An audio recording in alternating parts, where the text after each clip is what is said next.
లక్షణములను గూర్చి చెప్పుదును. చూసారా, ఇతనికి అతిశయము అంటే, అతిశయం అంటే ఏంటి? గర్వము. ఎవరికి వచ్చింది? ఎవరికి వస్తుంది? పౌలు గారికి వస్తాదేమో అని ఆయన అంటున్నాడు. ఒకవేళ నేను అతిశయపడుదునేమో. ఎందుకు అతిశయము? ఎందుకు అతిశయము చెప్పండి. అతనిలో ఉన్నటువంటి దేవుని యొక్క శక్తి. చెప్పాను కదా, అతనిలో ఉన్న శక్తి ఎంత గొప్పదంటే, ఇలాగ కర్చీఫ్తో అతన్ని కొట్టి ఆ కర్చీఫ్ వేరే వాళ్ళ మీద ఇలా వేసినప్పుడు వారికి ఏం కలుగుతుందట? స్వస్థత. అంత శక్తిమంతుడు, దేవుని శక్తిని కలిగినటువంటి వాడు పౌలు గారు.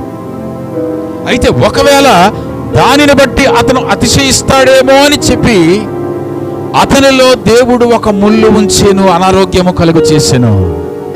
దేవునికి స్తోత్రం చెప్పండి. ఈ దేవుడిని అడుగుతున్నాడు పౌలు. ఏమని అడుగుతా? అయ్యా, మరి నా ద్వారా ఇంత గొప్ప, చూసారా, ప్రార్థన చేస్తే చెరసాల తలుపులు ఏమైపోయాయి? బద్దలైపోయాయి. వాడలో ప్రయాణం చేస్తూ ఉన్నప్పుడు గాలి తుఫాను వస్తే తుఫాను ఏమైపోయింది? ఆగిపోయింది. ఇన్ని అద్భుతాలు జరుగుతున్నాయి కదా, నాలో ఎందుకు ఈ యొక్క శోధన, ఈ శ్రమ, ఈ అనారోగ్యము అని దేవుని అడిగితే దేవుడు అన్నాడట, ఒకవేళ నీకున్నటువంటి శక్తిని బట్టి నీవు అతిశయిస్తావేమో అని చెప్పి నీలో నేను ఆ రోగమును ఉంచి ఉన్నాను. అయితే మరొక మాట అంటాడు, ఆ రోగమును బట్టి నీ ప్రాణమేమి పోదు, నీవు బలహీనుడివేమి అయిపోవు. ఎందుకో తెలుసా? నీవప్పుడు ఏం పొందుకొని ఉంటావో తెలుసా? దేవుని యొక్క కృపను పొందుకొని ఉన్నావు. దేవునికి స్తోత్రం కలుగునుగా.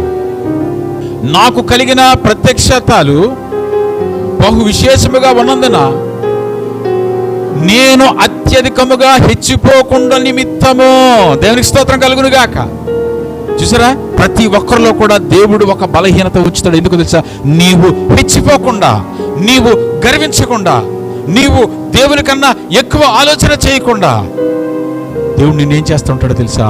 కొన్ని అవట శాశ్వతముగా ఉండిపోతాయి, కానీ దేవుని కృప నీ మీద ఉంటుంది. దేవుని స్తోత్రం చెప్పండి.